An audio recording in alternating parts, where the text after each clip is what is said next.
कडासया मङ्गलाडं च साकेशं हरिमं आवै मङ्गलम्।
Oh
श्री गौतम स्वामी जी के चरणों में वंदन।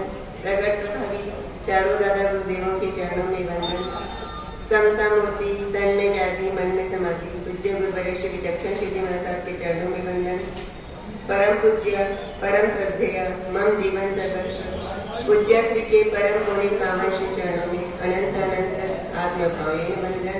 पाठ कर विराजित साध्वी जी महाराज उपस्थित धर्म प्रेमी बंधुओं एवं धन्य महावीर स्वामी अमर तेरी जग में कहानी।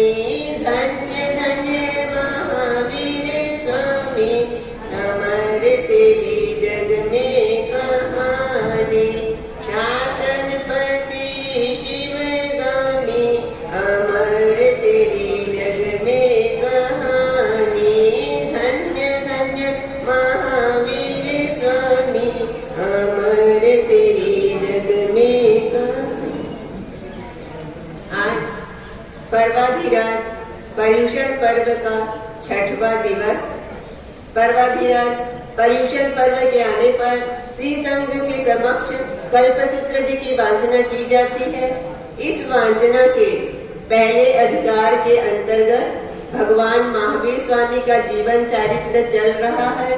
कल आप और हम सभी ने प्रभु परमात्मा का जन्म महोत्सव धूमधाम से मनाया।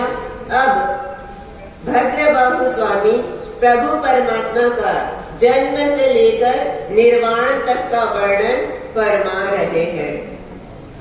प्राची दिशा में सूर्य जब उदित होता है तो प्राची दिशा ही नहीं चारों दिशा लालायित हो उठती है।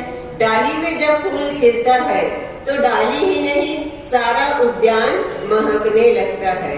वैसे ही जब किसी तीर्थंकर का जन्म होता है तो घर परिवार पड़ोस प्रांत या देश में ही नहीं तीनों लोक में आनंद छा जाता है। जब प्रभु परमात्मा का जन्म होता है तीनों लोक में खुशी की लहर छा जाती है। सदा दुख को भोगने वाले नरक के जीवों को भी क्षण भर के लिए आनंद की प्राप्ति होती है। सबसे पहले 56 दिक कुमारियों का आसन कंपित होता है। आप लोगों के घर में जब किसी संतान का जन्म होता है तो सूती कर्म किसके द्वारा होता है? नर्सों के द्वारा। लेकिन यहाँ प्रभु परमात्मा का जन्म है तो सूती कर्म करने कौन आती है? 56 दिक कुमारियां आती है। 8 दिक कुमारियां ऊर्ध्वलोक से आती है। प्रभु और प्रभु की माता को नमस्कार करके 1 योजन प्रमाण पृथ्वी को सुगंधित जल से वायु से शुद्ध करती है और उसके पश्चात चली जाती है। 8 दिक कुमारियां आती है प्रभु और प्रभु की माता पर पुष्प वृष्टि करके जाती है। 8 दिक कुमारियां आती है प्रभु और प्रभु की माता को नमस्कार करके प्रभु के समक्ष पंखा लेकर खड़ी होती है। 8 दिक कुमारियां आती है प्रभु और प्रभु की माता को नमस्कार करके दीपक लेकर खड़ी रहती है। 8 दिक कुमारियां आकर प्रभु और प्रभु की माता को नमस्कार करके चामर लेकर खड़ी होती है। 8 दिक कुमारियां आकर प्रभु और प्रभु की माता को नमस्कार करके हाथ में कलश लेकर प्रभु और प्रभु की माता को स्नान कराती है। 4 दिक कुमारियां आकर प्रभु और प्रभु की माता को नमस्कार करके सामने दीपक लेकर खड़ी रहती है। 4 दिक् कुमारियां मध्यम दिशा से आकर 4 अंगुल शेष रखकर शेष नाग को छेद कर उसे पृथ्वी पर गड्ढा खोद कर पृथ्वी पर गाड़ती है, ऊपर चबूतरा बनाती है और उसमें दूब को बोती है। इस प्रकार 3 कदली गृह बनाती है। पहले कदली गृह में प्रभु और प्रभु की माता के शरीर पर तेल का मर्दन किया जाता है। दूसरे कदली गृह के सिंहासन पर विराजमान करके प्रभु और प्रभु की माता को स्नान कराया जाता है, विलेपन किया जाता है, सुंदर वस्त्र और आभूषण पहनाए जाते हैं। तीसरे कदली गृह के सिंहासन पर विराजमान करके वो दिक् कुमारियां अर्णिका की लकड़ी से अग्नि को उत्पन्न करके चंदन की लकड़ी से शांति पौष्टिक करके रक्षा पोटली बनाती है और दोनों के हाथ में बांधकर पर्वत वाले आयुष्य वाले हो ऐसा आशीर्वाद देकर प्रभु परमात्मा के पालने में एक स्वर्ण जड़ित गेंद रखकर अब गीत गान करती हुई अपने स्थान पर चली जाती है। अब 56 दिक् कुमारियों के बाद किसका आसन कंपित होता है? 64 इंद्रों का। आप लोगों के घर में जब संतान का जन्म होता है तो कौन आता है जन्म महोत्सव मनाने? आपके घर परिवार वाले, पड़ोस वाले या कोई रिश्तेदार। लेकिन जब प्रभु परमात्मा का जन्म होता है तो जन्म महोत्सव मनाने देवलोक के इंद्र, देवी देवता सभी आते हैं। और आप लोग अपने संतान का जन्म महोत्सव कहाँ मनाते हैं? होटल में या हिल स्टेशन पर जाकर। लेकिन प्रभु परमात्मा का जन्म महोत्सव कहाँ मनाया जा रहा है? मेरू शिखर पर। इस प्रकार इंद्रों का आसन कंपित होता है। परमात्मा का जन्म जानकर सौधर्मेंद्र हरिणगमिषी देव को आज्ञा देते हैं सुघोषा घंटा बजाने की। हरिणगमिषी देव 500 देवों को लेकर जाता है और सुघोषा घंटा बजाते हैं। उस घंटे की आवाज से 32 लाख विमान के सभी घंटे अपने आप बजने लगते हैं। उसके पश्चात ईशान इंद्र लघु पराक्रम देव को आज्ञा देते हैं, महाघोषा घंटा बजवाते हैं और उसके बाद सभी इंद्र अपने अपने घंटे बजवाते हैं। सभी देव अपने अपने इंद्र का कार्य समझकर अपने अपने इंद्र स्वामी के पास उपस्थित होते हैं। वहाँ प्रभु परमात्मा के जन्म महोत्सव पर जाने की घोषणा होती है। सौधर्म इंद्र के आदेश से हरिणगमिषी देव 1 लाख योजन प्रमाण वाला पालक नाम का एक विमान तैयार करते हैं। उसके बीच में सिंहासन पर इंद्र महाराज विराजमान होते हैं। आगे 8 इंद्राणियां नृत्य करती है। इस प्रकार सभी देव अपने अपने विमान में सवार होकर परमात्मा के जन्म महोत्सव में जाने के लिए रवाना होते हैं। कोई इंद्र के आदेश से, कोई अपनी प्रिया के कहने पर, कोई पति के कहने से, कोई अपने मित्र के कहने से, कोई अपने ही भाव से, कोई कौतुक से और कोई आश्चर्य से। इस प्रकार कोटा कोटि देव अपने अपने विमान में सवार होकर परमात्मा का जन्म महोत्सव मनाने रवाना होते हैं। जो तत्तावही वाहन होते हैं कमजोर वाहन को ललकारते हुए आगे बढ़ जाते हैं। कोई कहता है ओहो मित्र कुछ समय ठहरो, हम भी आपके साथ चलते हैं। लेकिन मित्र कहते कि नहीं, यह ठहरने का समय नहीं। जो पहले जाकर परमात्मा का दर्शन करेगा वह भाग्यशाली होगा। इस प्रकार कोटा कोटि देव नंदीश्वर द्वीप में पहुँचते हैं। वहाँ पहुँचकर सभी अपने विमानों को संक्षिप्त करते हैं।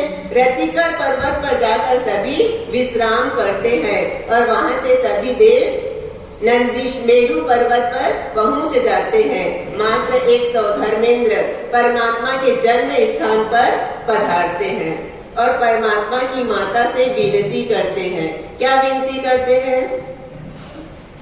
मेरुगिरी ले जाए तेरे लाल को हम मां, जल्दी से दे दो लाल को, मत दे करो मां, मत दे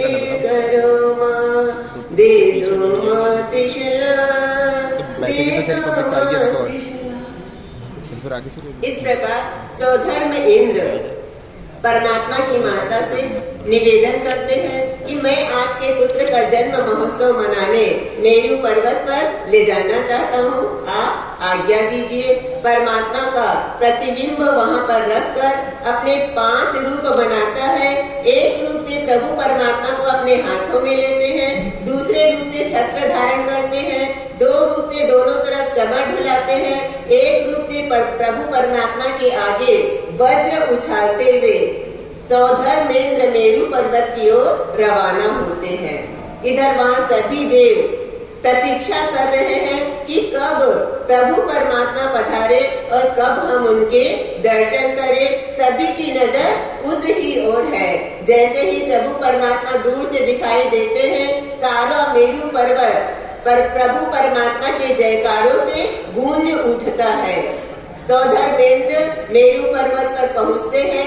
पांडुक वन के पांडुक कंबल शिला पर पूर्व दिशा की ओर मुख करके सौधर्मेंद्र बैठ जाते हैं। सभी इंद्र अपने अपने देवों को आज्ञा करते हैं कि 1008 सोने के, इतने ही चांदी के, इतने ही रत्नों के, इतने ही सोने और चांदी के, इतने ही सोने चांदी और रत्न के, इतने ही चांदी और रत्न के, और इतने ही सोना चांदी और रत्न के, और इतने ही मिट्टी के कलश भर कर तुम लेकर आओ। वे सारे कलश क्षीर समुद्र, पद्मद्रह, गंगा, सिंधु आदि पवित्र तीर्थ जलों से भरकर सभी देव लेकर आते हैं और प्रभु परमात्मा के समक्ष आदर पूर्वक खड़े हुए हैं कि इंद्र का आदेश मिले और हम प्रभु परमात्मा का अभिषेक करें। लेकिन उस समय इंद्र महाराज के मन में शंका होती है कि परमात्मा का इतना छोटा सा शरीर और इतने बड़े बड़े इतने कलशों का पानी प्रभु परमात्मा पर पड़ेगा तो प्रभु परमात्मा मेरी गोद से बह नहीं जाए। इस प्रकार शंका होती है। परमात्मा अपने ज्ञान से इंद्र की शंका को जानते हैं और इंद्र की शंका को दूर करने के लिए परमात्मा अपने बाएं पैर के अंगूठे से 1,00,000 योजन प्रमाण वाले मेरू पर्वत को मात्र स्पर्श करते हैं और स्पर्श करने मात्र से सारा मेरू पर्वत कांपने लगता है। पर्वत के शिखर टूटकर गिरने लगते हैं। सारे देवी देवता भयभीत हो जाते हैं। ऐसे समय में सौधर्मेंद्र वज्र हाथ में लेकर विचार करते हैं कि इस समय किस असुर ने उत्पात मचाया है। जब अपने ज्ञान से देखते हैं कि ये तो प्रभु परमात्मा का विलास है, परमात्मा के अनंत बल को मैंने जाना नहीं। परमात्मा से क्षमा याचना करते हैं और सभी को अभिषेक के लिए आदेश देते हैं। आप लोग स्नात्र पूजा करते हैं, उसमें आता है पूर्ण कलश सुचि उदक निधारा जिन आत्म निर्मल भाव कर वदते शुभ परिणाम। अपनी अपनी आत्मा को निर्मल करने के लिए बढ़ते हुए शुभ परिणामों से सभी इंद्र वहाँ पर अभिषेक के लिए तैयार होते हैं। सबसे पहले 12वें देवलोक के इंद्र अच्युत इंद्र नमन कराते हैं और उसके पश्चात क्रम से बड़े से छोटे अभिषेक करते हैं। अंत में सूर्य और चंद्र अभिषेक करते हैं और उसके पश्चात ईशान इंद्र प्रभु परमात्मा को अपनी गोद में लेकर बैठते हैं और सौधर्मेंद्र ऋषभ का 4 रूप बनाकर 8 श्रृंगों से प्रभु परमात्मा का अभिषेक करते हैं। अभिषेक करने के पश्चात देवदूष्य व्रत वस्त्र से प्रभु परमात्मा के शरीर का लुंठन करते हैं, चंदन का विलेपन करते हैं, पुष्प चढ़ाते हैं, धूप दीप करते हैं, अक्षत फल और नैवेद्य चढ़ाकर 8 प्रकारी पूजा करते हैं और 8 प्रकारी पूजा करने के पश्चात नृत्य गीत गान करते हुए परमात्मा की भक्ति करके वहाँ पर 32 करोड़ रत्नों की वर्षा होती है। सौधर्मेंद्र घोषणा करते हैं कि अहो देवो, सुनो, जो भी प्रभु परमात्मा पर या उनकी माता पर द्वेष करेगा उसका मस्तक इस वज्र से अलग कर दिया जाएगा। घोषणा करके सभी इंद्र अपने अपने स्थान पर चले जाते हैं। सौधर्मेंद्र प्रभु परमात्मा को वापस उनके जन्म स्थान पर स्थापित करते हैं।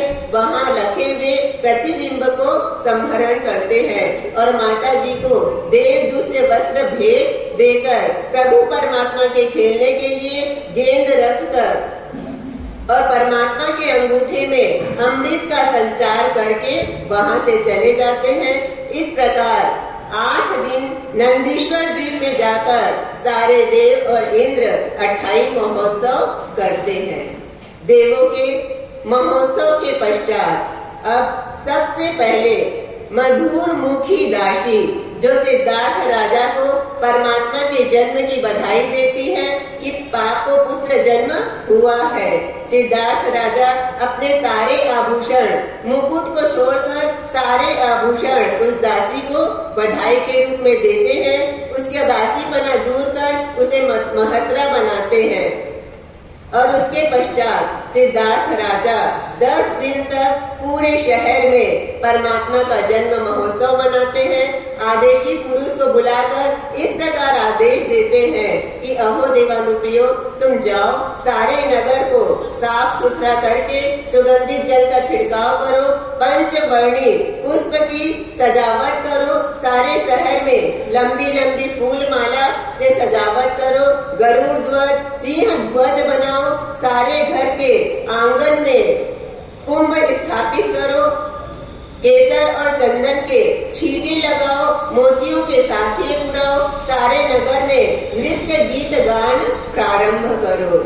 और इस प्रकार सिद्धार्थ राजा कैदियों को कैद खाने से मुक्त कराते हैं। सारी दानशालाएं बंद कराकर अपनी दानशाला से सभी को दान देने लगते हैं। सारे नगर में घोषणा होती है कि जिसे भी जो चाहिए राजा के बाजार से बिना मूल्य के प्राप्त कर सकता है। सारे कर माफ कर दिए जाते हैं। परमात्मा की भक्ति की जाती है, साधर्मियों की भक्ति की जाती है, मुनियों को बंधन करके प्रतिलाभित किया जाता है। इस प्रकार 10 दिन तक सिद्धार्थ राजा महोत्सव करते हैं। दूसरे दिन कुल स्थिति कराते हैं। तीसरे दिन सूर्य और चंद्र के दर्शन कराते हैं। छठवें दिन धर्म जागरण कराते हैं। इस प्रकार 10 दिन का सूतक पूरा करके 11वें दिन सर्व शुद्धि कराते हैं और 12वें दिन भोजन के लिए अस्नम पाणम खैमम सैमम 4 प्रकार का आहार विस्तार से तैयार कराया जाता है। 56 भोग बनवाए जाते हैं और भोजन के लिए अपने गोत्री भाइयों को, मित्रों को, ज्ञातिजनों को, पुत्रों को, काकाओं को, ससुरा सालों को, सेठ सेनापतियों को, दास दासियों को, नगर निवासियों को और विद्या गुरुओं को, सारे शहर के लोगों को भोजन के लिए आमंत्रण दिया जाता है। सभी लोग भोजन के लिए आते हैं। भोजन करने के पश्चात मुख साफ करते हैं और बाहरी सभा मंडप पर आकर सभी बैठ जाते हैं। उस समय माता पिता सभी के समक्ष इस प्रकार घोषणा करते हैं कि अहो देवानुप्रियो, जिस दिन ये पुत्र जन्म गर्भ में आया था तब से हमारे घर में धन धान्य सामान सम्मान में वृद्धि हुई थी और उस ही समय हमने सोच लिया था कि पुत्र का जन्म होगा तो हम वर्धमान कुमार नाम रखेंगे। उसी के अनुसार यहाँ पुत्र का नाम हम वर्धमान कुमार रखते हैं। प्रभु परमात्मा के 3 नाम प्रसिद्ध हुए। माता पिता का दिया हुआ वर्धमान कुमार, राग द्वेष को जीतकर श्रमण बनने के कारण श्रमण नाम रखा गया और उपसर्ग और परिसमों को शयन सहन करने के कारण क्या नाम रखा? महावीर नाम रखा गया। इस प्रकार प्रभु परमात्मा जो अनंत रूप राशि को धारण किए हुए संसार में सबसे अधिक सौंदर्य किसका होता है? तो तीर्थंकर परमात्मा का होता है। तीर्थंकर परमात्मा सबसे अधिक सौंदर्य वाले, उसके पश्चात गणधर होते हैं, उसके पश्चात 14 पूर्वधारी आहार शरीरी 5 अनुत्तर विमान वाले, 9 ग्रैवेयक वाले, 12 देवलोक वाले, इस प्रकार क्रमशः सबका रूप और सौंदर्य होता है। प्रभु परमात्मा जब और बड़े होते हैं, एक बार अपने मित्रों के साथ क्रीड़ा कर रहे थे। उस खेल का यह नियम कि एक स्थान से 2 बालक दौड़ लगाते, जो पहले दौड़ लगाकर सामने के वृक्ष में चढ़ जाए वह जीता हुआ समझा जाता, और जो जीत जाता वह हारे हुए बालक के कंधे पर बैठकर जहाँ से दौड़ लगाई थी वहाँ पुनः वापस आ जाए।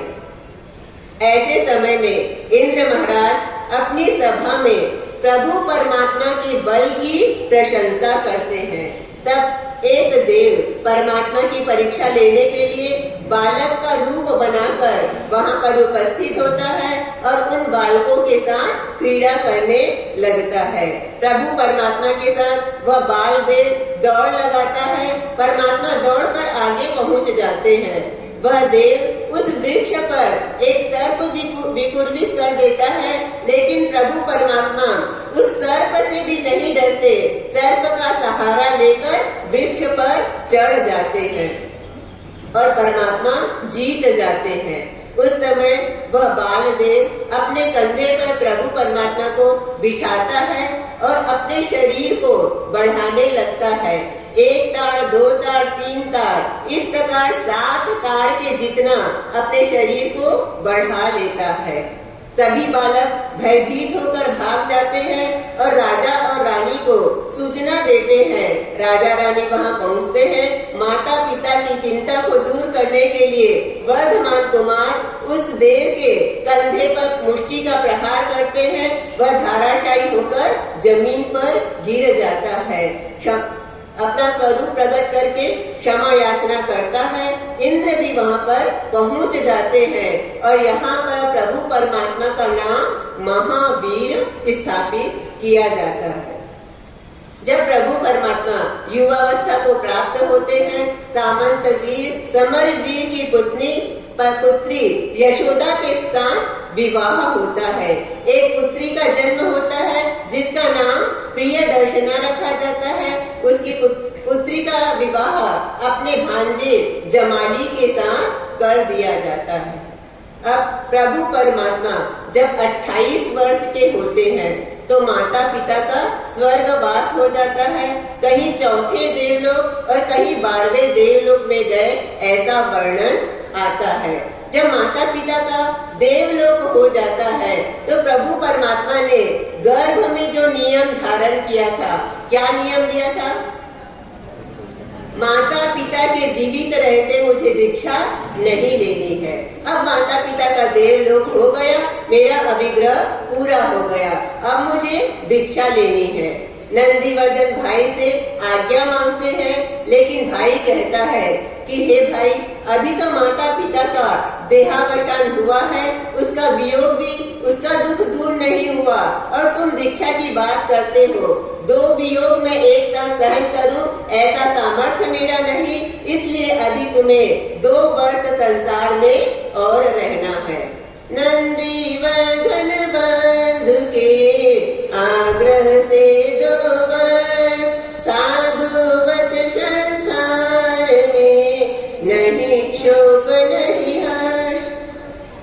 भाई के आग्रह से साधुवत 2 वर्ष संसार में और रहते हैं। 1 वर्ष व्यतीत होने पर प्रतिदिन पौन प्रहर तक 1 करोड़ 8 लाख स्वर्ण मुद्राओं का दान देते हैं। 1 वर्ष में 3 अरब 88 करोड़ 80 लाख स्वर्ण मोहरों का दान देते हैं और भी कई तरह का दान देते हैं। नगर में घोषणा होती है, वरह वरम घोषेजा, जिसे जो चाहिए वह प्राप्त कर ले। इस प्रकार 1 वर्ष वर्षी दान देने के पश्चात अब प्रभु परमात्मा दीक्षा के लिए तैयार होते हैं। लोकांतिक देव आकर प्रभु परमात्मा को दीक्षा का अवसर ज्ञापित कराते हैं कि जय जय नंदा, जय जय भद्दा, भद्दम ते क्षत्रिय वर बसहा। अहो क्षत्रिय वर ऋषभ, आपकी जय हो, आपकी विजय हो, आपका कल्याण हो, आप धर्म तीर्थ की स्थापना करें। इस प्रकार प्रभु परमात्मा का दीक्षा महोत्सव का समय जानकर इंद्र महाराज और सभी देवी देवता भी वहां पर उपस्थित होते हैं। सबसे पहले नंदीवर्धन भाई प्रभु परमात्मा को स्नान कराते हैं। उसके पश्चात इंद्र महाराज और सभी स्नान कराते हैं। स्नान कराने के पश्चात सुंदर वस्त्राभूषणों से सुसज्जित करते हैं और एक पालकी इंद्र महाराजा के द्वारा और एक पालकी भाई के द्वारा चंद्र प्रभा नाम की पालकी तैयार की जाती है। अब प्रभु परमात्मा विचार करते हैं, दो पालकी, एक तरफ संबंध है, दूसरी तरफ श्रद्धा और भक्ति है। यदि श्रद्धा और भक्ति को महत्व देता हूँ तो संबंध हार जाता है, संबंध को महत्व देता हूँ तो श्रद्धा और भक्ति हार जाती है। किस पालकी में बैठूं? विचार करते हैं। उतनी देर में परमात्मा के पुण्य प्रताप से दोनों पालकी एक हो जाती है और प्रभु परमात्मा उसमें बैठ जाते हैं। ऊपर छत्र धारण कराया जाता है। दोनों तरफ इंद्र महाराज चमर झुलाते हैं और गांव के द्वार तक इंद्रों के द्वारा, देवों के द्वारा पालकी उठाई जाती है। उसके पश्चात मनुष्यों के द्वारा पालकी उठाई जाती है। उस रथ यात्रा में अनेक प्रकार के वाजिंत्र बज रहे हैं, देव दुंदुभी बजती है, पंचवर्णी पुष्पों की वृष्टि होती है। 108 हाथी, 108 घोड़े और बहुत सारे रथ आदि चल रहे हैं। सधवा स्त्रियां कलश सिर पर रखकर गीत गान करते हुए महद आडंबर के साथ बरघोड़ा प्रारंभ होता है। नगर के बीचों बीच से होकर रथ यात्रा आगे बढ़ती है। सभी वृद्ध जन वर्धमान कुमार को आशीर्वाद देते हैं। इस प्रकार रथ यात्रा ज्ञात वन खंड में पहुंच जाती है।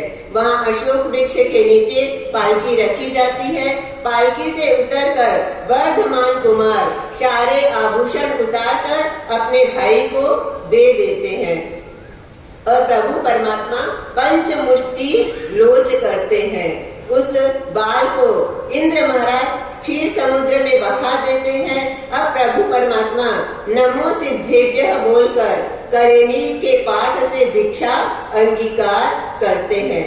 करेणी तो बोलते हैं लेकिन भंते शब्द नहीं बोलते, क्योंकि प्रभु परमात्मा स्वयं संबुद्ध होते हैं, उनके कोई गुरु नहीं होते हैं।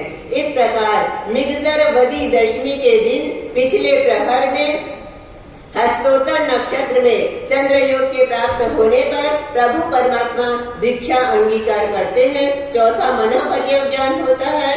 इंद्र के द्वारा कंधे पर देव दुष्य वस्त्र डाला जाता है।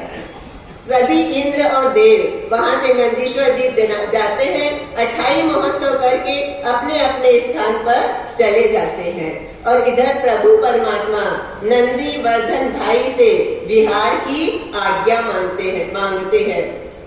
उस समय भाई जो अत्यंत दुख और वियोग से भरे हुए हैं, कहते हैं कि भाई अब और अधिक रोकने का सामर्थ्य मुझ में नहीं। अब तुम सिर्फ मेरे भाई नहीं, अब तुम जगत के बंधु हो। अब तुम सिर्फ प्रिय दर्शना के ही पिता नहीं, अब तुम जगत पिता बनने जा रहे हो। अब तुम त्रिशला के ही पति नहीं बल्कि जगत के पति बनने जा रहे हो। इस प्रकार उन्हें विहार की आज्ञा देते हैं। परमात्मा विहार करके कुमार सन्निवेश में पधारते हैं। 2 घड़ी रात्रि शेष रहती है। परमात्मा कायोत्सर्ग ध्यान में खड़े हो जाते हैं। उस समय एक ग्वाला वहां आता है, अपनी गाय को छोड़कर घर चला जाता है। पुनः जब लौटता है तो गाय आसपास दिखाई नहीं देती। परमात्मा से पूछते हैं, मेरी गाय कहाँ है? परमात्मा मौन होने से कुछ कहते नहीं। उस समय वह ग्वाला अपनी रस्सी को 2 गुनी 3 गुनी कर परमात्मा को मारने के लिए आगे बढ़ता है। उस समय इंद्र आकर उसे धिक्कारते हैं कि तुम क्या कर रहे हो, किसके साथ कर रहे हो? ये तो नंदीवर्धन राजा के भाई हैं, ये तो त्रिलोकीनाथ बनने वाले हैं। उसे धिक्कारते हैं और परमात्मा से निवेदन करते हैं कि हे परमात्मा, 12.5 वर्ष के साधना काल में आपको अनेक उपसर्ग आने वाले हैं। उन उपसर्गों के निवारण के लिए मैं आपके साथ रहना चाहता हूँ। तब प्रभु परमात्मा फरमाते हैं, न एवं भुवम न एवं भविष्यम, कि ऐसा न कभी हुआ है न होता है कि कोई भी तीर्थंकर किसी के सहयोग से केवल ज्ञान या मोक्ष को प्राप्त करे। कोई भी तीर्थंकर स्वयं अपने बल से, अपने पुरुषार्थ से ही केवल ज्ञान और मोक्ष को प्राप्त करते हैं। उस समय इंद्र महाराज प्रभु परमात्मा के काका सुपार्श्व को परमात्मा की सेवा में रखकर अपने स्थान पर चले जाते हैं। प्रभु परमात्मा वहां से विहार करते हैं, कोलाहल सन्निवेश में पधारते हैं। बहुल नामक ब्राह्मण के घर में खीर से पारना होता है, पंच दिव्य प्रकट होता है, आकाश में ध्वजा विस्तरती है, सुगंधित जल और पुष्प की वृष्टि होती है, अहोदान की घोषणा होती है और 12.5 करोड़ 100 नैया की वर्षा होती है। वहाँ से प्रभु परमात्मा विहार करते हैं, कोलाहल सन्निवेश में पधारते हैं। वहाँ सिद्धार्थ राजा के मित्र द्विजंत तापस पूर्व परिचय होने के कारण प्रेम से मिलते हैं। वह तापस परमात्मा से चातुर्मास हेतु वही निवास करने का निमंत्रण देता है। शेष काल में प्रभु परमात्मा इधर उधर विचरण करके चातुर्मास हेतु वहाँ पहुँच जाते हैं। उस समय वर्षा नहीं होने के कारण गाय बैल आदि प्रभु परमात्मा के झोपड़ी की घास खाने लगते हैं। तब वह तापस कहता है कि अहो आर्य, तुम कितने आलसी हो, प्रमादी हो, अपने झोपड़ी की रक्षा भी तुम नहीं कर सकते, तो तुम और क्या करोगे।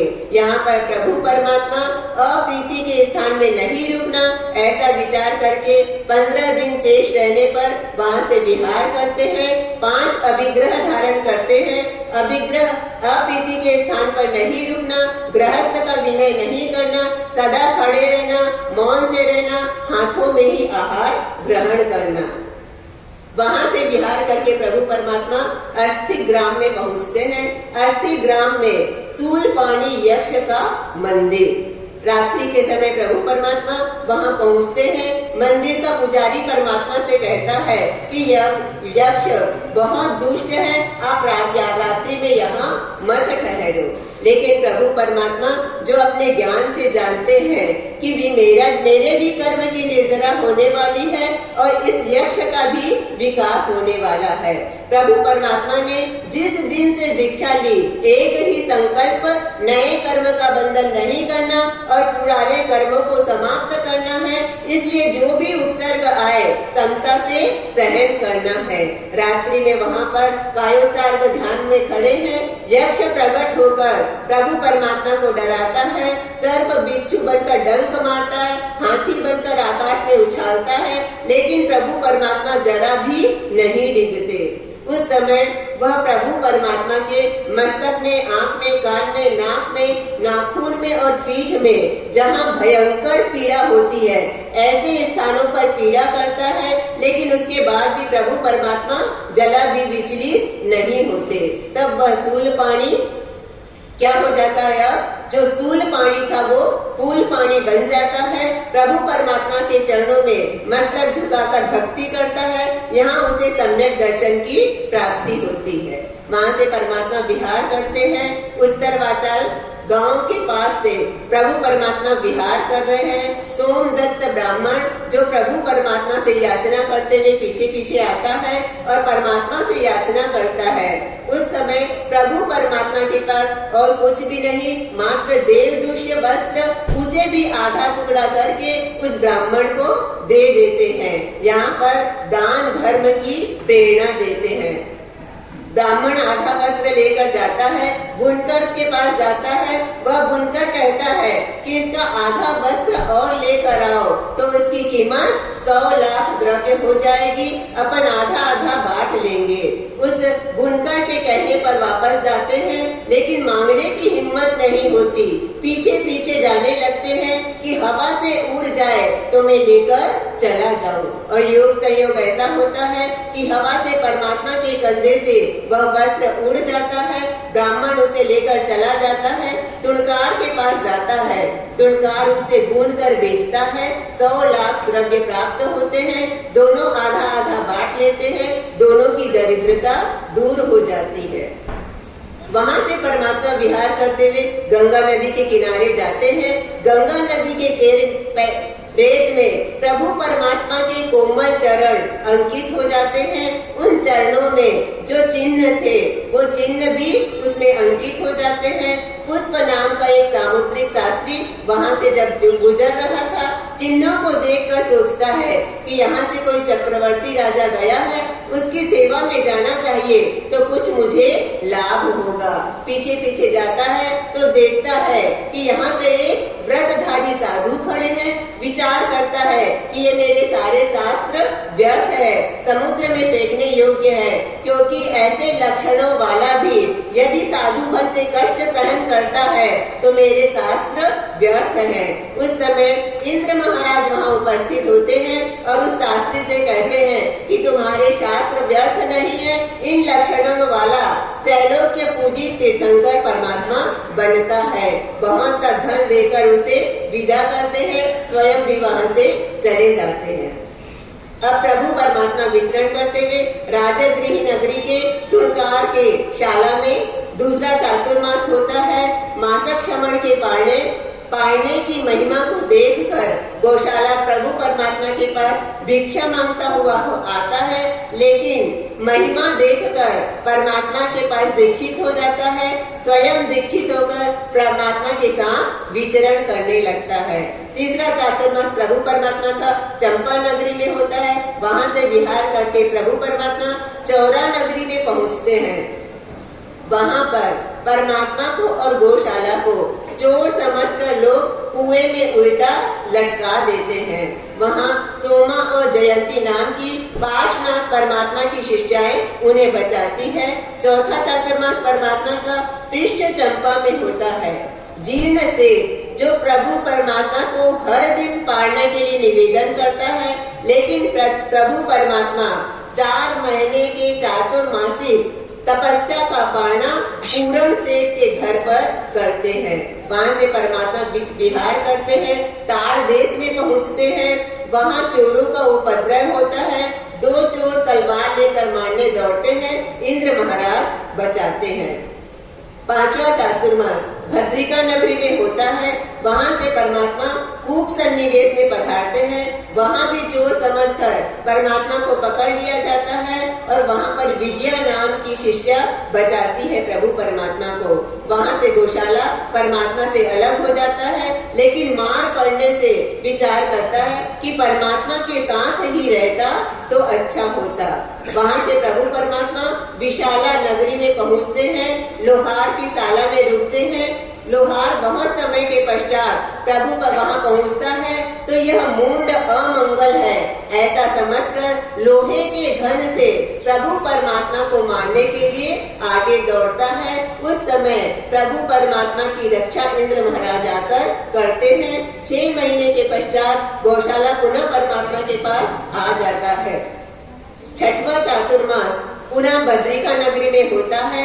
8 महीने प्रभु परमात्मा को कोई उपसर्ग नहीं आते। 7वां चातुर्मास आलंबिका नगरी में होता है। बहुशाल ग्राम के चालवान उद्यान में प्रभु परमात्मा पौष के महीने में भयंकर ठंड के समय में कायोत्सर्ग ध्यान में खड़े हुए हैं। उस समय त्रिपृष्ठ वासुदेव के भव में अपमानित स्त्री जो मरकर व्यंतरणी बनती है, परमात्मा को देखकर पूर्व वैर जागृत होता है और अपनी जटाओं में ठंडा ठंडा पानी भरकर प्रभु परमात्मा के ऊपर डालने लगती है। माघ मिक्सर पौष का महीना भयंकर ठंड का महीना और इस तरह से शीत का उपसर्ग प्रभु परमात्मा समता से सहन करते हैं। यहाँ पर परमात्मा को लोकावधि ज्ञान प्राप्त होता है। 8वां चातुर्मास प्रभु परमात्मा राजगृह नगरी में करते हैं। 9वां चातुर्मास प्रभु परमात्मा अनार्य देश में करते हैं। वहाँ कुत्ते के पिल्लों का बहुत सा उपसर्ग होता है। वहाँ से विहार करके प्रभु परमात्मा कूर्म ग्राम के पास से विहार कर रहे थे। वेश्यायन नाम के एक ऋषि जो आतापना ले रहे थे, नीचा मुख करके अपनी जटाओं से जुओं को निकाल कर पुनः जटाओं में डाल रहे थे। तब गौशाला माँ उनकी हंसी करता है, क्या यह जुओं की सैया है या जुओं का जाल है। वह ऋषि क्रोधित होते हैं और गौशाले पर तेजोलेशा फेंकते हैं। प्रभु परमात्मा शीतलेशा से उसका बचाव करते हैं। गौशाला सिद्धार्थ देव से पूछता है कि तेजोलेशा कैसे सिद्ध होती है। सिद्धार्थ देव तेजोलेशा का साधन बताते हैं। वहाँ से प्रभु परमात्मा विहार करके 10वां चातुर्मास सावत्थी नगरी में करते हैं। सावत्थी नगरी में गौशाला जो तेजोलेशा सिद्ध करता है, 3 मुट्ठी उड़द के बाकुले, 3 चुल्लू पानी और आतापना, सूर्य की आतापना लेते हुए 6 माह से इस तरह आराधना करके तेजोलेशा को सिद्ध करता है। अष्टांग निमित्त सीख कर उसके पश्चात अहंकार से भर जाता है और स्वयं अपने आप को तीर्थंकर कहते हुए विचरण करने लगता है। वहाँ से प्रभु परमात्मा विहार करते हैं। बेढाल गांव में कोलास नाम का एक मंदिर, उस मंदिर में प्रभु परमात्मा कायोत्सर्ग ध्यान में खड़े हुए हैं। उस समय इंद्र महाराज अपनी सभा में प्रभु परमात्मा की समता का वर्णन करते हैं कि परमात्मा को सारे देव मिलकर भी डिगा नहीं सकते। उस समय संगम नाम का एक देव प्रभु परमात्मा की परीक्षा लेने के लिए वहाँ उपस्थित होता है। एक ही रात्रि में भयंकर 20 उपसर्ग परमात्मा को देता है। धूल की वृष्टि करता है, सर्प बन के बिच्छू बनकर, डांस और चींटी बनकर परमात्मा के शरीर पर डंक मारता है, गिमेलिया बनकर चूटता है, चूहा बनकर काटता है, व्याघ्र बनकर काटता है, पिशाच और राक्षस बनकर प्रभु परमात्मा को डराता है, हाथी हथनी बनकर पर प्रभु परमात्मा को आकाश में ऊंचे उछाल देता है, पैरों से मर्दन करता है। उसके बाद भी प्रभु परमात्मा जरा भी डिगते नहीं है। प्रभु परमात्मा के कानों में तीखे चुभते हुए पक्षियों का पिंजरा बना देता है। दोनों पैर के बीच में अग्नि जलाकर खीर पकाता है। ऐसे एक नहीं कितने उपसर्ग ऊंची वायु के द्वारा प्रभु परमात्मा को आकाश में ऊंचा उठाकर आकाश से बार बार धरती में नीचे पटक देता है और वायु के माध्यम से चक्र की तरह प्रभु परमात्मा को पूरी तरह घुमा देता है। माता बनकर कहता है कि हे पुत्र, क्यों दुख पाते हो, मेरे साथ चलो, मैं तुम्हें सुखी कर दूंगी। कभी कहता है हे आर्य, अभी तक यहाँ क्यों ठहरे हो, प्रभात हो गया, विहार करो। कभी कहता है कि हे आर्य, वर मांगो, जो तुम्हें चाहिए वह मैं तुम्हें दूं। देवांगना चाहिए तो देवांगना और स्वर्ग चाहिए तो स्वर्ग दूं। इस प्रकार भयंकर 20 उपसर्ग जिसे सुनकर भी हमारी काया कांप उठती है, लेकिन प्रभु परमात्मा जरा भी नहीं डिगते। उसके बाद भी वह संगम देव शांत नहीं होता। शहर में जाकर सारे शहर का आहार अशुद्ध कर देता है। लोगों में इस प्रकार प्रचार करता है कि मेरे गुरु महाराज चोर हैं, रात्रि में मैं देखने के लिए आता हूँ और प्रातः काल मेरे गुरु महाराज चोरी करने आएंगे। इस प्रकार सुनकर प्रभु परमात्मा को लोग पीटते हैं। यहाँ प्रभु परमात्मा अभिग्रह धारण करते हैं कि जब तक यह उपसर्ग शांत न हो तब तक पारणा नहीं करना। 6 माह व्यतीत हो जाते हैं। इंद्र महाराज सोचते हैं यदि मैं इसे रोकूंगा तो यह शीर जोरी करेगा कि मैं परमात्मा को डिगा सकता था, लेकिन इंद्र महाराज रोकते नहीं। 6 माह व्यतीत हो जाते हैं। सारे देवी देवता और इंद्र शोक मग्न रहते हैं, क्योंकि प्रभु परमात्मा पर ऐसा उपसर्ग, प्रभु परमात्मा दुख में रहे और हम सुख में रहे, ये कैसे हो सकता है। 6 महीने के पश्चात वह संगम हार कर चला जाता है। जब वह जाने लगता है, प्रभु परमात्मा के आंखों में करुणा के आंसू आ जाते हैं कि मेरे निमित्त से तुमने इतने कर्मों का बंधन कर लिया, उसका छुटकारा तुम कैसे पाओगे, तुम्हें कितना दुख सहन करना पड़ेगा। वह चला जाता है। इंद्र उसे स्थान से निकाल देता है। मेरू चूल्हा पर जाकर वह रहने लगता है। 6 महीने उपवास का पारणा वज्र गांव में गोपालक के घर में होता है। देवों के द्वारा बहुत महिमा की जाती है। वहाँ से प्रभु परमात्मा 11वां चातुर्मास विशाला नगरी में होता है। वहाँ से कौशाम्बी नगरी पधारते हैं। प्रभु परमात्मा कौसबदी एकम के दिन अभिग्रह धारण करते हैं। क्या अभिग्रह धारण करते हैं?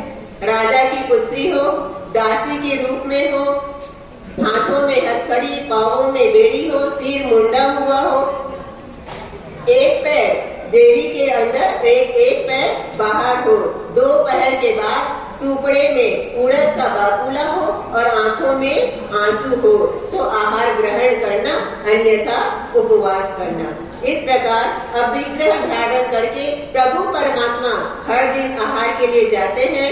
ऊंच नीच मध्यम सभी कुलों में आहार के लिए जाते हैं। सहज भाव से जाते हैं और लौट कर आ जाते हैं। सारे नगर में हलचल कि प्रभु परमात्मा आते हैं और लौट जाते हैं, आहार ग्रहण नहीं करते। सभी दुखी हो जाते हैं कि इतना समय व्यतीत हो गया, 4 माह व्यतीत हो जाता है। राजा साहब ज्योतिषियों से पूछवाते हैं, तब ज्योतिष कहता है कि इन संत के कोई अभिग्रह है, लेकिन उस अभिग्रह को जानने में मैं भी असमर्थ हूँ। ऐसे समय में कौशाम्बी नगरी के शतानिक राजा जो चंपा नगरी पर चढ़ाई करते हैं, दधिवाहन राजा भाग जाते हैं। धारिणी रानी जीभ खींचकर अपने शील की रक्षा के लिए प्राण त्याग देती है और चंदन बाला को एक सुबह पकड़कर धनावह सेठ को बेच देता है।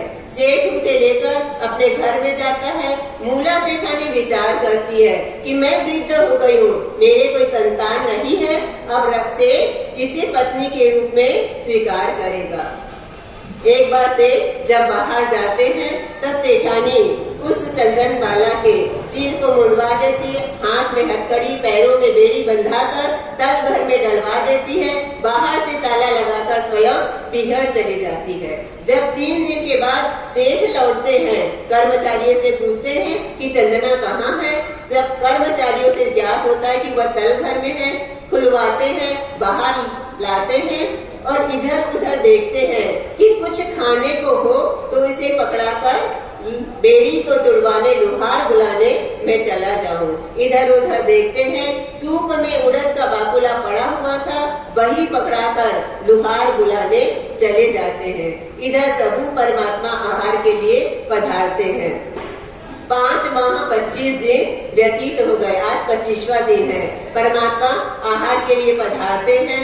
जैसे ही चंदन बाला सोचती है आज मेरे 8म का पाना है, किसी संत को आहार दान देकर, सुपात्र दान देकर उसके बाद मैं पाना करूं। योग संयोग से प्रभु परमात्मा पधारते हैं, एक दृष्टि डालते हैं। सारे अभिग्रह पूर्ण, लेकिन एक अभिग्रह नहीं फला। प्रभु परमात्मा लौटने लगते हैं, उतने में चंदन बाला की आंखों में आंसू आ जाते हैं। मैं कैसी पापी हूँ, मैं कैसी अभागन हूँ। परमात्मा जैसे परमात्मा पधारे, उसके बाद भी मुझे सुपात्र दान का लाभ नहीं मिला। पीछे मुड़कर देखते हैं, आंखों में आंसू दिखाई देता है। परमात्मा आहार ग्रहण करते हैं। चंदन बाला उड़द के बाकुले से प्रभु परमात्मा को आहार बहराती है। वहाँ पर पंचद्रव्य प्रकट होते हैं और घोषणा होती है कि यह सारा धन चंदन बाला की दीक्षा में खर्चा जाएगा। वहाँ से विहार करके प्रभु परमात्मा 12वां चातुर्मास चंपा नगरी में होता है। वहाँ से विहार करके प्रभु परमात्मा षडमाणिक नगर में पधारते हैं। कायोत्सर्ग ध्यान में खड़े हुए हैं। उस समय त्रिपृष्ठ वासुदेव के भाव में जिस शैया पालक ने कान में कीड़ा ठुकवाया था वह ग्वाला बनता है। ग्वाला प्रभु परमात्मा को देखता है। पूर्व वैर के कारण कांसे का कील प्रभु परमात्मा के कान में ठोक देता है और दोनों तरफ से इस तरह से काट देता है कि किसी को अचानक दिखाई भी न दे। प्रभु परमात्मा वहाँ से सिद्धार्थ वणिक के घर आहार के लिए जाते हैं। वहाँ खरक नाम का वैद्य उसे कील दिखाई देता है। जब प्रभु परमात्मा वापस कायोत्सर्ग ध्यान में खड़े हैं, खरक वैद्य आता है, संसी से उस कील को खींचकर नमाई हुई वृक्ष की डाली से जोर से छोड़ देते हैं। इससे वह कील निकल जाती है। प्रभु परमात्मा उस समय तन से तो उस पीड़ा को सहन करते हैं, लेकिन मुख से चीख निकल जाती है। उस समय प्रभु परमात्मा को भयंकर पीड़ा होती है। वहाँ पर वह खरक वैद्य मरकर 5वीं देवलोक में जाता है और ग्वालिया मरकर 7वीं नरक में जाता है। यहाँ बताया जा रहा है कि प्रभु परमात्मा का जघन्य उपसर्ग कठपुतना का मध्यम उपसर्ग 1000 भार का गोला और उत्कृष्ट उपसर्ग काने में कील का हुआ। इस प्रकार प्रभु परमात्मा का दीक्षा के बाद का 12 वर्ष व्यतीत हो जाता है। प्रभु परमात्मा 12.5 वर्ष में 11 वर्ष 6 माह 25 दिन उपवास करते हैं। 350 दिन पारणा करते हैं। अब प्रभु परमात्मा विहार करते हुए वैशाख सुदी 10वीं का दिन शाल वृक्ष के नीचे श्यामक नामक बंधु के खेत में रिजुवालिका नदी के किनारे पिछले प्रहर में उत्तरा फाल्गुनी नक्षत्र में चंद्र योग के प्राप्त होने पर छठ तप सहित आतापना लेते हुए प्रभु परमात्मा को केवल ज्ञान केवल दर्शन की प्राप्ति होती है। बोले श्री महावीर स्वामी। जैसे ही प्रभु परमात्मा को केवल ज्ञान की प्राप्ति होती है, देवों के द्वारा समवसरण की रचना होती है। लाभ का अलाभ का योग जानकर भी प्रभु परमात्मा कुछ क्षण उपदेश देते हैं। कोई प्रतिबोध को प्राप्त नहीं होता, वहाँ से विहार करते हैं। स्वर्ण कमल में चरण रखते हुए प्रभु परमात्मा वहाँ से पावापुरी नगरी में पधारते हैं। पावापुरी नगरी में एक तरफ प्रभु परमात्मा का समवसरण और दूसरी तरफ सोमिल नाम का एक ब्राह्मण जो यज्ञ की योजना करता है। यज्ञ आरंभ होने की तैयारी में 11 महापंडित उस यज्ञ को करने के लिए वहाँ उपस्थित है। सभी के मन में एक एक शंका होती है और सभी के कुल मिलाकर 4400 शिष्य होते हैं। इधर यज्ञ प्रारंभ हो रहा है और इधर प्रभु परमात्मा की देशना चल रही है।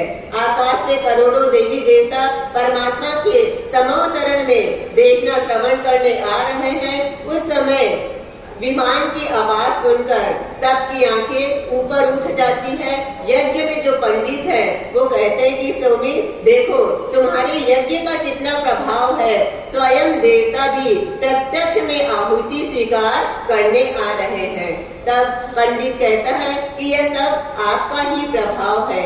लेकिन देखते ही देखते सारे ही देव विमान आगे बढ़ जाते हैं। सभी को लगता है कि ये देव विमान आखिर कहाँ जा रहे हैं। पता लगाया जाता है तो मालूम पड़ता है कि प्रभु परमात्मा के समवसरण में सारे देवी देवता जा रहे हैं। इंद्रभूति विचार करते हैं कि आज तक एक भी वादी ऐसा नहीं बचा कि जिसे मैंने शास्त्र में हराया नहीं हो। ये कौन बच गया, मुझे जाना चाहिए, उससे वाद करके उसे हराकर आना चाहिए। अपने स्थान से उठते हैं। उनके 500 शिष्य उनकी विरुद्धावली बोलते हुए पीछे पीछे जाते हैं। जैसे ही समवसरण के निकट पहुँचते हैं परमात्मा की योजन गामिनी वाणी श्रवण करते हैं। उन्हें लगता है ये किसकी आवाज है कि क्या समुद्र गरज रहा है, गंगा नदी प्रवाह पूर्ण बह रही है, ये किसकी आवाज है। जैसे ही और निकट जाते हैं समवसरण को देखकर विचार करते हैं ये कैसी यज्ञ वेदी है। ऐसी यज्ञ वेदी मैंने आज तक किसी के लिए कहीं नहीं देखी। जैसे ही और आगे बढ़ते हैं परमात्मा को देखकर विचार आता है ओ कैसा स्वरूप है, ये कौन है, सूर्य है, चंद्र है, ब्रह्मा है, विष्णु है या महेश है। नहीं नहीं, ये तो सर्वज्ञ वीतराग ही लगते हैं। मैं कहाँ आ गया, नहीं आता तो अच्छा होता, अब पुनः लौटूं वह भी ठीक नहीं है। आगे कुआं पीछे खाई है। आज तक जितना सम्मान प्राप्त किया है वह सब मिट्टी में मिल जाएगा। इस प्रकार विचार करते हुए आगे बढ़ रहे हैं। इतने में ही कानों से आवाज टकराती है, हे इंद्रभूति आओ। जैसे ही अपना नाम सुनते हैं विचार करते हैं ये तो मेरा नाम भी जानते हैं। फिर दूसरी तरफ से आवाज आती है तुम्हारा नाम कौन नहीं जानता, बच्चे बच्चे तुम्हारा नाम जानते हैं, ये जाने तो कहाँ बड़ी बात। यदि मेरी शंका का समाधान कर दे तो मैं इनके चरणों में दीक्षित हो जाऊं। उस समय प्रभु परमात्मा फरमाते हैं कि हे इंद्रभूति जिस प्रकार तिल में तेल पुष्प में सुगंध होता है वैसे ही इस शरीर के भीतर में आत्मा होती है। शंका का समाधान होता है और इंद्रभूति अपने 500 शिष्यों के दीक्षित हो जाते हैं। इंद्रभूति के दीक्षा का समाचार विद्युत वेग की तरह पूरे नगर में फैल जाता है। अन्य जो 11 पंडित होते हैं वो भी आते हैं। सभी की शंका का समाधान होता है। सभी अपने अपने शिष्यों के साथ प्रभु परमात्मा के चरणों में दीक्षित हो जाते हैं। अब इंद्रभूति प्रश्न करते हैं, भगवान किम तत्वम, तत्व क्या है? प्रभु परमात्मा त्रिपदी देते हैं, उपन्नेव विग्नेव ध्रुवेव। इस त्रिपदी के माध्यम से द्वादशांगी की रचना करते हैं। चतुर्विध संघ की स्थापना होती है। चंदनमाला आदि भी वहाँ पर आकर दीक्षा ग्रहण करती है। इस प्रकार प्रभु परमात्मा उनके 42 चातुर्मास हुए, एक अनार्य देश में, एक अस्थिग्राम में, एक सावत्थी नगरी में, एक पावापुरी नगरी में, 2 भद्रिका में, 3 मिथिला में, 6 विशाला में और 11 विशाला और वाणिज्य में और 14 चातुर्मास राजगृही नगरी में हुए। इस प्रकार प्रभु परमात्मा विचरण करते करते अंतिम चातुर्मास कहाँ हुआ? अंतिम चातुर्मास प्रभु परमात्मा का अंतिम चातुर्मास का अंतिम महीना, परमात्मा की अंतिम देशना, 16 प्रहर की देशना चल रही है। उस समय प्रभु परमात्मा गौतम स्वामी से कहते हैं कि हे गौतम, पास के गांव में देव शर्मा ब्राह्मण उसे प्रतिबोध देने जाना है।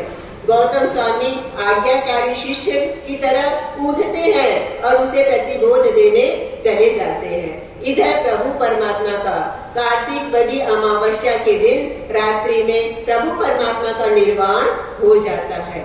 जब देवी देवता निर्वाण महोत्सव मनाने आते हैं, गौतम स्वामी देवों के द्वारा सुनते हैं कि परमात्मा का निर्वाण हो गया। आघात पहुंचता है, विचार करते हैं कि ये क्या हुआ। अन्य लोग तो अंत समय में अपने निकट बुलाते हैं और प्रभु परमात्मा ने अंत समय मुझे दूर कर दिया। परमात्मा ने मेरे साथ ऐसा क्यों किया? क्या मैं प्रभु परमात्मा का पल्ला पकड़ लेता? क्या सांस चलने की जिद करता? यदि सांस चला भी जाता तो मेरे जाने से क्या वहाँ जगह कम पड़ जाती? परमात्मा ने मेरे साथ ऐसा क्यों किया? इस प्रकार विचार करते हुए सोचते हैं, अब मुझे गौतम गौतम करके कौन पुकारेगा? अब मेरी शंका का समाधान कौन करेगा? विचारों में बैठते हैं, लेकिन जो ज्ञानी होते हैं अपने विचारों को तुरंत मोड़ देते हैं कि ये तो मैंने गलत विचार किया। प्रभु परमात्मा तो वितरागी थे, रागी तो मैं था। परमात्मा तो निर्मोही थे, मोही तो मैं था। मुझे परमात्मा से मोह था। संसार में जीव अकेला आता है और अकेला ही जाता है। इस प्रकार विचारों की श्रेणी में बढ़ते बढ़ते केवल ज्ञान की प्राप्ति हो जाती है। प्रभु परमात्मा के शरीर को देवता स्नान करा के चंदन की लकड़ी से अग्नि संस्कार करते हैं। दाढ़ और दांतों को अपने विमान में ले जाकर रत्न की डब्बी में पूजा के लिए रख देते हैं। और जिस दिन प्रभु परमात्मा का निर्वाण हुआ उस दिन देवों के द्वारा मेरू पर्वत से रत्न लाकर आलों में रखा गया। राजाओं ने भी रत्न आले में रखे और दीपावली पर्व मनाया गया। दूसरे दिन जुहार भट्टारक करके गौतम स्वामी को वंदन किया जाता है। दूज के दिन सुदर्शना बहन भाई का शोक दूर करवाती है। उस दिन से भाई दूज पर्व मनाया जाता है। जिस दिन प्रभु परमात्मा का निर्वाण हुआ उससे पूर्व परमात्मा की जन्म राशि पर 88 ग्रहों में से 30वां दुष्ट ग्रह परमात्मा की जन्म राशि पर लगा। उस समय इंद्र ने परमात्मा से निवेदन किया कि हे परमात्मा, आप अपना आयुष्य थोड़ा सा बढ़ा लीजिए। उस समय प्रभु परमात्मा फरमाते हैं कि हे इंद्र, न एवं भुवम न एवं भविष्यम, ऐसा न कभी हुआ है न होता है कि कोई तीर्थंकर भी अपने आयुष्य को बढ़ा सके। प्रभु परमात्मा का निर्वाण होता है। उस समय काशी और कौशल देश के 9 मल्ली और 9 लेच्छकी जाति के 18 राजा पौषध करते हैं। 8 पौरी पौषध 24 उपवास सहित करते हैं। उस समय अनुधरी नाम की अनेक जाति छोटे छोटे जीव उत्पन्न हो जाते हैं जो आंखों से दिखाई भी नहीं देते और उड़ भी नहीं सकते हैं। उस समय बहुत से साधु साध्वी चारों आहार का त्याग करके अनशन महापर्व प्रभु परमात्मा का परिवार बताया जा रहा है। प्रभु परमात्मा का परिवार होता है क्या? आप संसारियों का परिवार होता है, परमात्मा का भी परिवार हो सकता है क्या? होता है। कौन होते हैं परमात्मा के परिवार में? साधु, साध्वी और श्रावक और श्राविका। तो प्रभु परमात्मा के 18,000 साधु थे, 36,000 साध्वियां थी, 1,59,000 श्रावक थे और 3,18,000 साध्वियां थी। प्रभु परमात्मा के 1300 अवधि ज्ञानी, 500 मनोपर्यव ज्ञानी और 700 केवल ज्ञानी थे।